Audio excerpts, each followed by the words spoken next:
Hello and welcome to this episode of Conversations with Unstoppable Jennie.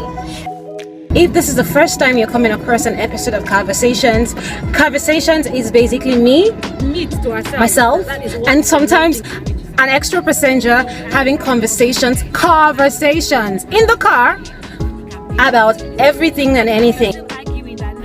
No fuss, no gimmicks, just candid conversations about life, love, and other mysteries.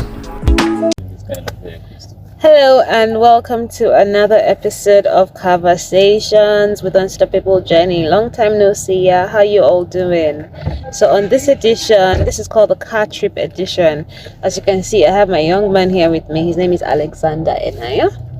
And other occupants of the car. I'm going to show you some scenery as soon as we start moving. But yeah, that's what's up.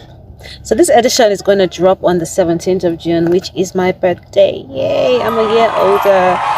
And I want to, have a quick conversation about a few things I have learned on my journey to getting older, on my journey of life, obviously. So first things first. Flexibility. That's like lesson number one for me. Be flexible. Okay, not about foundational things like perhaps your faith and stuff like that, but definitely about things like your career path. How flexible can you be with that? How flexible have you allowed yourself be with that? Have you imagined going outside the green? For most of us that were born in my generation, that's a path that we took naturally because we didn't quite get to study exactly what we wanted to study. I trained as a legal practitioner, but I wanted to study theater arts, like right all the way from back then. But yeah, so flexibility. But I learned early on that, you can't let your life be limited by your certificate, and it's always good at certain points to allow yourself to explore. Of course, that's not always easy given our economic and financial dispositions. Exploring requires funds and support. So yeah, but if you can explore, there's so much more to life than you can ever imagine.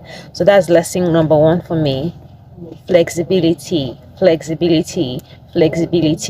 And I've also learned that being flexible helps you deal with human flaws and disappointments, because if you understand that people aren't rigid, that people can change, that people can act up, that's all part of flexibility. If you understand all those things, you will know that okay, when someone is acting up or when someone is giving a vibe different from what they usually give, that's just human nature. So flexibility is one of the lessons that I've learned on my journey through life.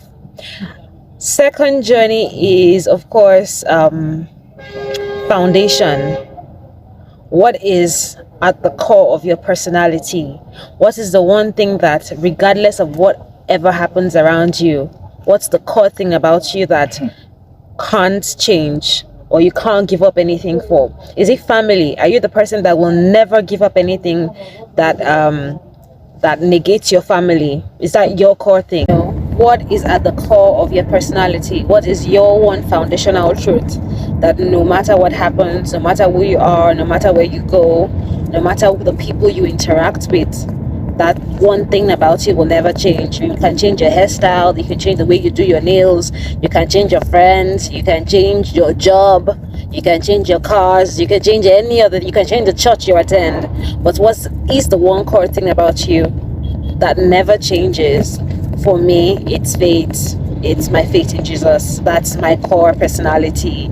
Regardless of how I appear to you or to other people, that's the core. At the core, my spinal cord is my faith in Jesus Christ. That's the foundation on which everything else about my life revolves. If everything else changes about me, that's the one thing that I think, that I know will not change. And it's not because somebody has told me that this thing shouldn't change or anything like that. It's because of personal experiences that I've had and have cemented my faith. So that's number 2 for me. What is at the core of your foundation? What is at the core of your experience, of your personality, and of your being? Number 3 is who's in your support system. Now, when we say support system, it might be one person, it might be 2 people, it might be an entire, crowd of people. But who is the one or two? Who are the 1 or 2 people that you can always rely on to come through for you when you need someone to come through for you? Life is made up of those moments where the people in your support system can hold up your hand, because the thing about being an adult is that the disappointments come in on a steady. Like, sometimes it's not just drizzling, it's raining disappointment. So who are those people in your corner that can remind you of who you are, remind you of where you've come from and of the journey ahead of you, remind you that they believe in your process, they believe in your dream, they believe in your vision, they believe in your goal, they believe in your...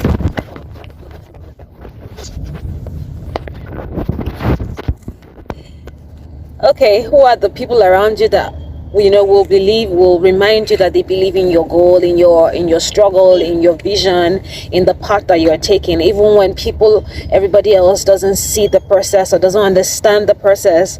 There are 1 or 2 people in your support system that will tell you, what, I believe you. I know things are not looking as good as you would expect them to look right now, but don't give up, girl. I'm in your corner. So your support system. So I've said flexibility, foundation, support system. What's number 4 for me? Number 4 would be, aside from your external support system, you have to be your own greatest fan. We are approaching okay, I think I should just pause. So like I was saying, so aside from having the external support system, you have to get to a point where you are your own greatest cheerleader. Like, you have to get to the point where you are your own hype woman, and that's really hard to do, because if you grew up in my generation, we grew up in a generation where you do the work and then you don't want to hype yourself too much because it's seen as vainglorious self-promotion. So that's really hard for me to do even up till now, and even though people think it's easy, but no, it isn't. Hype yourself, sell your markets, literally. Talk about your work, believe in yourself, be your own greatest cheerleader, because trust me, in as much as we have support systems and all of that, everybody has their own life to live, truth be told. So there are times when it's your voice that is in your own head, and you have to be careful what your voice is saying to you, because if your own voice cannot give you the vibes you need, trust me, every external validation is just a waste of time. So what am I saying? Your internal, as much as your external validation system is strong, so while your external validation support system is good, your internal validation system has to be even stronger. You have to train your voice to speak words of life to you. You have to train your inner self, regardless of what's happening around you. Alex, why are you looking that way? Look at his face. What is the problem? Are you listening to me or? So you have to train your inner voice to speak words of encouragement and validation to you, because it's not every time you're going to have somebody to remind you of who you are.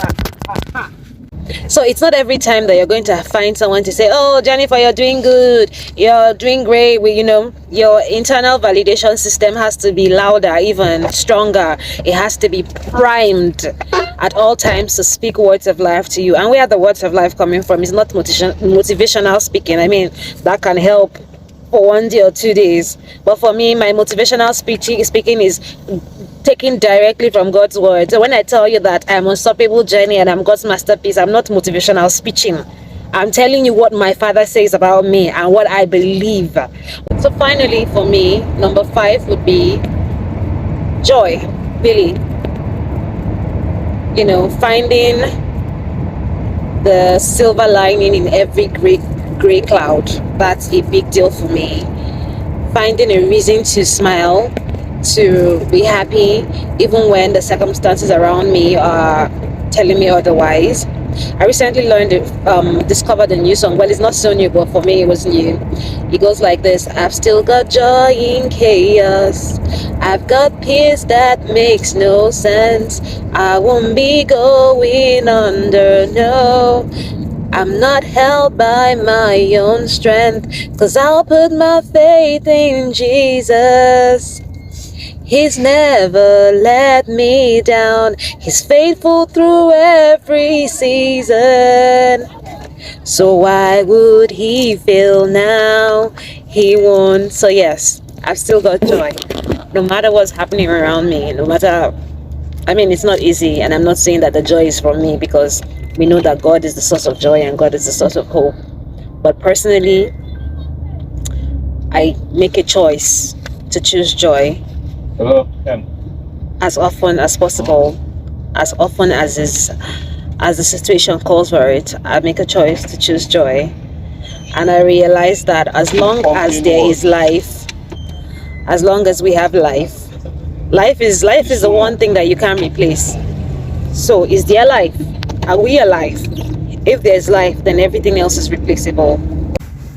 And on that note, I have come to the end of this recording of conversations.